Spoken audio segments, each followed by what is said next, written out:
రఘురామకృష్ణరాజు అసలు ఇతగాడి స్టాండ్ ఏంటి, ఏం చేద్దాం అనుకుంటాడు, ఏం చేస్తాడు? ఎందుకంటే వైఎస్ఆర్సీపీలో నాకు ఇప్పటికీ ఒక విజువలైజేషన్ గుర్తుకొస్తుంది సార్. రఘురామరాజు చూస్తే 2019లో జగన్మోహన్ రెడ్డి గారి గురించి చెప్తుంటే దండాలు పెట్టుకుంటే ఆయన పక్కన ఏది తెలియని ఒక బుద్ధిమంతుడిలా కూర్చొని ఆ తర్వాత ఆయన ఎంత ఇది చేశాడో చూసాం కదా. అసలు ఈయన స్టాండ్ ఏంటి అసలు రఘురామరాజుది? స్టాండ్ లేని వ్యక్తి ఎవరు అంటే రఘురామకృష్ణరాజు.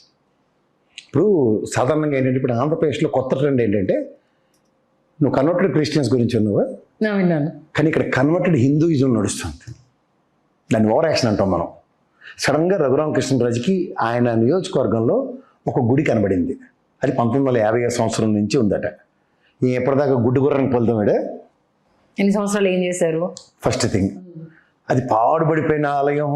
ఆ రాములు వారి పేర్లు పురావస్తు శాస్త్రజ్ఞుడు అయితేనేమన్నా దానికి సంబంధించి మళ్ళీ ఒక పెట్టి వీడియో, సరే కదా, ఏదో వీడియో పెట్టాడు. ఇలా కర్రలతో కొట్టే మేకులు ఉన్నాయి.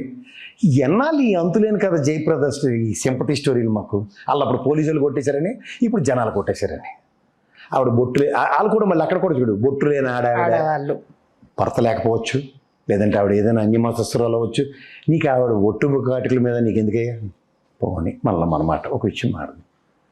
నువ్వు కన్వర్టెడ్ హిందువు కింద నటిస్తున్నావు, చంద్రబాబు నాయుడు గారి లాగా, పవన్ కళ్యాణ్ లాగా ఓవర్ యాక్షన్ నువ్వు కూడా ఓయే స్టార్ట్ చేయాలి.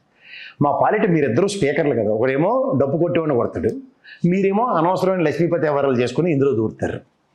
ఇవన్నీ కాదు కానీ వీళ్ళు బీజేపీ వాడి ప్రాపకం కోసం మీరు చేస్తుంటే అలా భానుప్రకాష్ వాడు ఉంటాడు కొండ మీద. అవును, తిరుపతి ఏడి మీకు పువ్వు అంటాడు సీమ చిట్టుకు మనం వల్లకల్లో అయిపోతాడు కదా. అది రాములు వారి గుడి కదా. బీజేపీ వాడు ఎవడైనా ఒక స్టేట్మెంట్ ఇవ్వలేదు. ఇప్పుడు మాకెలాగో భారం, అని ఉండి నియోజకవర్గానికి పెను భారం, పైపు తెలుగుదేశం వాళ్ళు ఇల్లులే కొట్టేస్తాడు ఆయన, వాళ్ళకి భారం.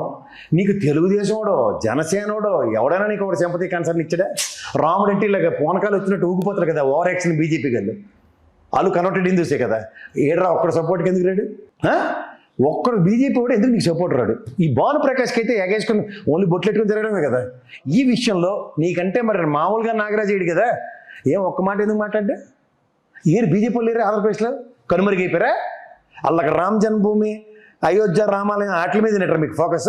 అంటే వాటికంటే చరిత్ర ఆనవాళ్ళు ఉన్నాయి కాబట్టి ఎత్తుకున్నా. అంటే మోదీ గారు మొదటి నుంచి దానిలో ఇన్వాల్వ్ అయి ఉన్నారు కదా అనేసి, అంటే ఇప్పుడు ఆ భజన చేయాలి కాబట్టి దాని మీద అంటే ఎవరి ప్రాపకం కోసం అంతే వాళ్ళ అంటే దేవుడు నిజంగా హిందూయిజం భక్తి వాళ్ళక్కడ లేదు. ఏదో క్రిస్టియన్స్ ఐడెంటిఫై చేసి ఇదేదో పెద్ద ఐనిస్టీన్ లాగా వాళ్ళ ప్రాణాలు తినేయడానికి తప్ప. వైఎస్ఆర్సీపీలో రథం ఇదైపోయినప్పుడు లేసిన గొంతులు ఇప్పుడు ఎందుకు లేవట్లేదు?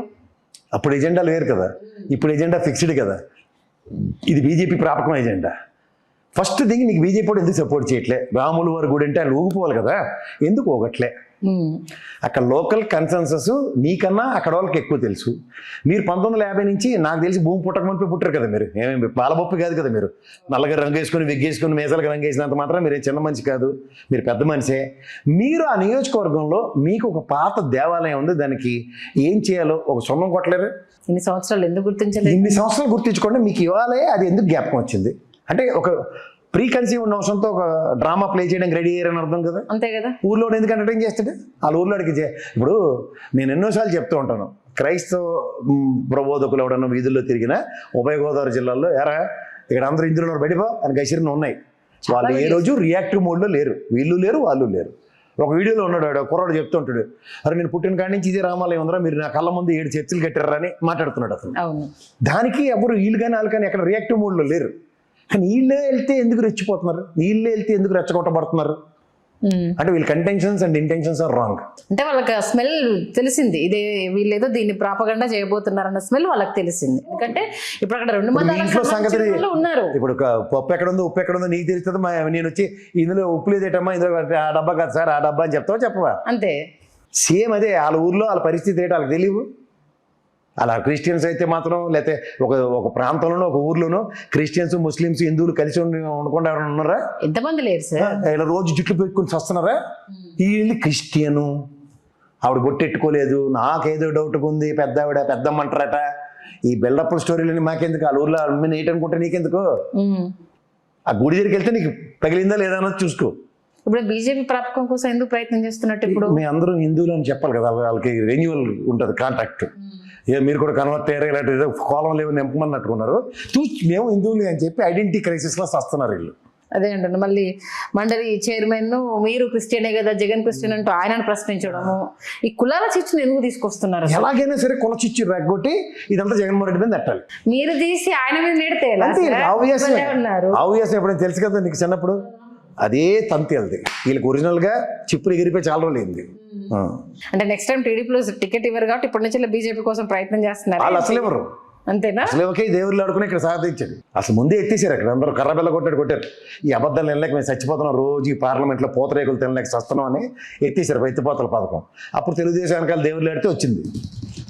ఇప్పుడు మినిస్టర్ ఇవ్వకుండా డిప్యూటీ స్పీకర్ ఇచ్చిన అలకలు ప్రాణాలు తినేసాడు వాళ్ళందరికీ. అదే అంత గౌరవప్రదమైన హోదాల్లో ఉండి వీళ్ళకి ఒక ఆదర్శంగా ఉండాల్సింది పోయి ఒక ఆయనేమో తెలుసా ఇది ప్రెసిడెంట్ ఆఫ్ ఇండియా రెస్పాండ్ అయింది దీని మీద. చీఫ్ సెక్రటరీని ఎక్స్ప్లెనేషన్ అడిగింది చేసిన తెంగర పనికి.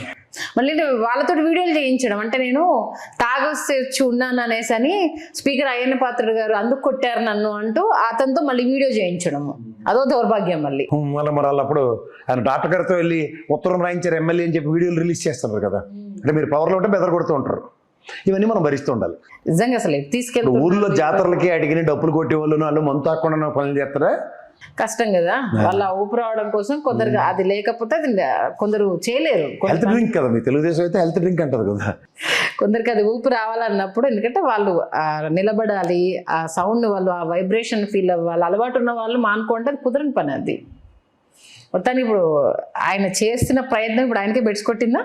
ఆబ్వియస్లీ ఆయన ఏ పని చేసినా ఆయనకే దేంతో మొదలయ్యో దాంతోనే అంతమైపోతామని దాంతోనే మొదలవుద్ది ఆయనకి. ఆయనకి ఏంటంటే అటెన్షన్ డ్రాగింగ్ సినారియో ఉందమ్మా. రెండోది ఏంటంటే ఆయనకి రోజు టీవీలో కనపడాలి. ఈ మధ్య తక్కువైంది, అది తక్కువైంది. ఇప్పుడు స్పీకర్ వచ్చింది అయినా సరే కలిపడిపోతుండే తప్పేలా ఛానల్లో. నేనంటే ఓ ఛానల్ ఓపెన్ చేస్తే చాలు సార్, ఓ డిబేట్ టైంకి ఆయన అక్కడ కూర్చొని లైవ్ ఇవ్వడం, ఈయన క్వశ్చన్లు వేయడం ప్రతిరోజు ఉండేది. అది పచ్చబండ అంటే అది లేకపోవడం వల్ల ఏదో రకంగా ఆ వెల్త్కి ఇప్పుడు లైమ్ లైట్ లోకి నేను కనబడాలి. ఇష్యూస్ ఉన్నాయి కదా సార్ లైమ్ లైట్ లో కనిపించడానికి. ప్రజల మధ్య విద్వేషాలు రెచ్చగొట్టే విధంగా ఇప్పటికే దానికి సంబంధించి హెచ్సి హోదా లేదనేసి అని కోర్టుల నుంచి రావడము, మత మార్పులకు సంబంధించి రచ్చరంబలో నడుస్తుంది ఓవైపు. దాన్ని మనం శాంతింపజేయాలి కానీ మళ్ళీ వెళ్ళి నేను ఏంటిది నిప్పులు చల్లుతాను అని అంటే ఎలా సార్? అది ఇలాంటి వాళ్ళు మంచి మెసేజ్ ఇవ్వాలి, అవునన్నా కాదన్నా. ఇప్పుడు అక్కడ నిజమే గుడి ఉంది, పాడే ఉంది, నేను నా డబ్బులతో నేను కడదాం అనుకుంటున్నానని ఆ ఊర్లో ఉన్న సర్పంచులు మున్సిపల్ పెద్దవాళ్ళు ఉంటారు, వాళ్ళతో కూర్చోబెట్టి మాట్లాడి రాజుగారు ఫండ్ ఇస్తున్నారు, రాజుగారికి దీంతో మనం కట్టుకుందాం, తప్పే ఉంది. ఆ దేవుడు ఎవరు రూపంలో ఉంటే నంది ఉంది అని ఆయనే చెప్తాడు. పక్కన నంది ఉత్తిన ఉంటుందా, రాముల వారి నంది ఉంటుందా, ఎవరికైనా లాజిక్లు మాడదాం మనం. అవేవో విగ్రహాలట, రాముల వారికి దండేస్తే ఆవిడ తీసిందట. ఏముంది ఇప్పుడు ఆ ప్రాంతానికి వెళ్ళినప్పుడు ఖచ్చితంగా వాళ్ళ అనుమతి మనం తీసుకోవాల్సిందే, అవునన్నా కాదని. ఎందుకంటే వాళ్ళు పాతుకుపోయి ఉన్నారు. ఫస్ట్ థింగ్ అక్కడ సెంటిమెంట్స్, ఫస్ట్ థింగ్ వాళ్ళ లోకల్ సెంటిమెంట్స్ ఎలా ఉంటాయి. ప్రాణాలు ఇచ్చేస్తారు, అవునన్నా కాదన్న. తేడా వచ్చినప్పుడు ప్రాణాలు కూడా తీసేస్తారు. తిరణాలు, జాతరలు, గ్రామ దేవతల పండుగలు అన్నప్పుడు కులమతాలకు అతీతంగానే సెలబ్రేట్ చేసుకుంటారు. వాస్తవం అది ఎవరైనా సరే, అది ఆ ఊర్లో జరుగుతున్న రివాజ్. ఈ మధ్యలో వెళ్ళి లక్ష్మీపతి వ్యవహారాలు చేస్తారంటే కుదరదు. వీళ్ళకి అందరికీ ఏంటంటే కొంతమందికి అంకురంలో రేవతి అని ఉంటుంది, ఆ రోలు చూసాను. అంకురంలో రేవతి రోలు వీళ్ళకి తీసుకుంటే ఇలాగే ఉంటుంది. తన వ్యాన్ విషయాలన్నీ దూరిస్తే తలకాయ ఎలా వస్తుందో తెలియాలి వాళ్ళకి. మొత్తానికైతే చంద్రబాబు నాయుడు గారు అయితే పెద్ద తలనొప్పి ఇప్పుడు ప్రస్తుతానికి. తలలేని పెట్టుకుంటే తలకాయ నొప్పి ఉంటుంది. మరి ఇంతకు మించి అడిగితే బట్టలు ఫేస్ ఎలా ఉన్నారు సార్ మీరు అతన్ని? లేకపోతే నెక్స్ట్ పార్లమెంట్లో బిల్లు సందర్భంగా మిథున్ రెడ్డి గారు ప్రజెంట్ చాలా ట్రెండ్ అవుతున్నారు. వైఎస్ఆర్సీపీ నేతలు కాలర్ రైజ్ చేసుకుంటున్నారు. ఒక్కసారి ఆ బిల్లుకి సంబంధించి జరిగిన అంశాలను ఒకసారి ప్రస్తావించండి సార్. ఇందులో బిల్లు ప్రస్తావన అన్న దానికన్నా ఫస్ట్ థింగ్ ఏంటంటే nobody is contradicting Amaravati. But మనకి ప్రత్యేక హోదా అది ఎప్పుడో గాలికి వదిలేసారులేండి సార్. ఎందుకు వదిలేయాల? అది కదా మాడవలసింది. అలా మాణిక్యం ఠాకూర్ నాటి వెంకయ్యనాయుడు రూల్ని జస్టిఫై చేసాడు కదా, దాని మీద ఎందుకు చర్చ అవ్వలే? ఇప్పుడు దాని మీద అడిగితే చాలా రకాల కేసులు తెర మీదకి వస్తాయి కదా. మీరు భలే ఉన్నారు సార్. ఏమో ఎన్నున్నాయి. ఇప్పుడు ఉన్న పరంగా నువ్వు హైదరాబాద్ వదిలేసి ఎందుకు వచ్చావు అన్నదానికి ఆన్సర్ ఉందా? చెప్పరు. ఇప్పుడు ప్రత్యేక అదేంటున్నా, వాళ్ళు అడిగితే చెప్పరు, మన దగ్గర ఉన్నాయి. నేను అది కూడా చెప్పేది. ఓటు నోటు కేసు, వెంకయ్యనాయుడు రాయబారం, ఇద్దరు ముఖ్యమంత్రులని సమన్వయపరిచి రాత్రి తట్టబొట్ట తీసుకెళ్లి తగలడిపోయి అమరావతిలో మన ఎత్తేసింది. ఇవన్నీ మాడతా. నాకు రాష్ట్ర ద్రోహులని కొంతమంది ఉంటారు. ఆ రోజు మన్మోహన్ సింగ్ గారు మానబోడు నిలబడి అన్ని బిల్లు పెడతానంటే తగుదనమ్మా అని లేచాడు. వెంకయ్యనాయుడు గారు అంకురంలో రేవతులాగా నేను 10 ఏళ్ళు మాదే ప్రభుత్వం, మేమే ఉంటాం, మేమే పీకేస్తాం, మేమే పందిరేస్తాం అని వాళ్ళు మాకు పీకి పందిరేసారు ఆంధ్రప్రదేశ్ కింద తెలంగాణకి. అంచేటి ఇలాంటి ద్రోహుల్ని ఉపరాష్ట్రపతులు అవి చేసుకుంటే మా దౌర్భాగ్యం అనుకోవాలి. ఏంటి మిథున్ రెడ్డి గారు ఇచ్చిన స్టేట్మెంట్, దాని గురించి జరిగిన చర్చ ఒక్కసారి. మిథున్ రెడ్డి ఆ రోజు కేటగిరీగా చెప్పాడు, చెప్పవలసింది అయితే చెప్పాడు. ఆయన కూడా అక్కడ మావిగానే ఉంటే భలే ఉందను, అదొకటే అనలేదు ఆయన. ఒక్కసారి మన ప్రేక్షకుల కోసం ఆయన చేసిన స్టేట్మెంట్, దాని గురించి జరుగుతున్న చర్చ ఒక్కసారి మీ మాటల్లో. ఆయన మాట్లాడింది ఏంటంటే అమరావతిని యాక్సెప్ట్ చేస్తూ రాజధాని బౌండరీస్ కావాలి, అది కేటగిరీగా అడిగాడు. తర్వాత దానికి డబ్బులు ఎవరు ఇస్తారు, మా నెత్తికి అప్పులు పడేయడం కాదు కదా, ఫస్ట్ 1500 కోట్లు ఇచ్చారు కదా మీరు, ఆ తర్వాత ఇంకెంత ఇవ్వబోతున్నారు, ఇలాంటి విషయాల్ని లేవనెత్తాడు. తర్వాత దాని మీద ఇబ్బడి ముబ్బడిగా జరుగుతున్న దోపిడీ ఏది, స్క్వేర్ ఫీట్కి దగ్గర 17,000 18,000, ప్రపంచంలో ఏ 5 స్టార్ హోటల్ కట్టినా సరే అంత కాస్ట్ కాంది, ఇంక్లూడింగ్ బుర్జ్ ఖలీఫా లాంటి దాని కాస్ట్ కూడా అంత కాదు. అలాంటి భవనాలు దేనికి కడుతున్నారు? కళ్ళ ముందు మనం పార్లమెంట్ కట్టుకున్నాం, కళ్ళ ముందు ఇక్కడ సచివాలయం తెలంగాణలో కట్టారు, దీనికి కాని కాస్ట్ ఎక్కడి నుంచి కడుతున్నారు? ఇది నేషనల్ వైడ్గా డిబేటబుల్ టాపిక్ అయింది. అవును, నిజంగా దోపిడీని ప్రశ్నించాడు ఆయన. అది మొత్తం దేశంలో ఉన్న ప్రతి పార్టీకి అది జిగ్గుమంది ఎత్తేసారు వీళ్ళు డబ్బులని. దీంతో పాటు అక్కడ అన్యాయంగా ల్యాండ్లు కొన్న బెనామీగల ప్రస్తావన కూడా మాట్లాడి ఉంటే భలే ఉంది. ఇక్కడ మాట్లాడిన ఉపయోగం కూడా ఏముంది సార్? లేదు, అది మళ్ళీ పార్లమెంట్ ఇవాళ కాకపోయినా వాళ్ళ బెంగాల్లో తగులుకుంటారు తర్వాత ఎలక్షన్ అయిన తర్వాత, మామూలుగా కూడా తెలియదు. ఇప్పుడు ఎలక్షన్ మోడ్లో ఉన్నారు కదా, కాస్త అవునన్నా కాదన్నా, కానీ మొత్తానికైతే రాజధాని బిల్లు తీసుకొచ్చిన సంతోషం లేకుండా అయితే పోయింది సార్. అదే చెప్తున్నాను, మా స్ట్రాటజికల్గా మావిగానని కొట్టిన లాంగాల్ నుంచి 6కి ఈ పేపర్లోడు పచ్చలోడు మొత్తం కుర్తులో పడ్డ ఎలకలా కొట్టుకుంటున్నారు. ఆ ఆనందాన్ని మిగిల్చకుండా రక్త కన్నీరే మిగిలింది వాళ్ళకి. నిజంగా మంచి విశ్లేషణ అందించారు, ధన్యవాదాలు ప్రసాద్ గారు. హలో, తెలుగు రాజ్యం ఛానల్ చూస్తున్నారా? సామాజిక రాజకీయ జీవన చిత్రణే తెలుగు రాజ్యం. అతిశయోక్తులు అసత్యాలు ఉండవు.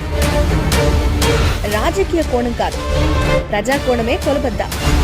తెలుగు రాజ్యం వీక్షణ మీ ఉత్తమ అభిరుచికి నిదర్శనం.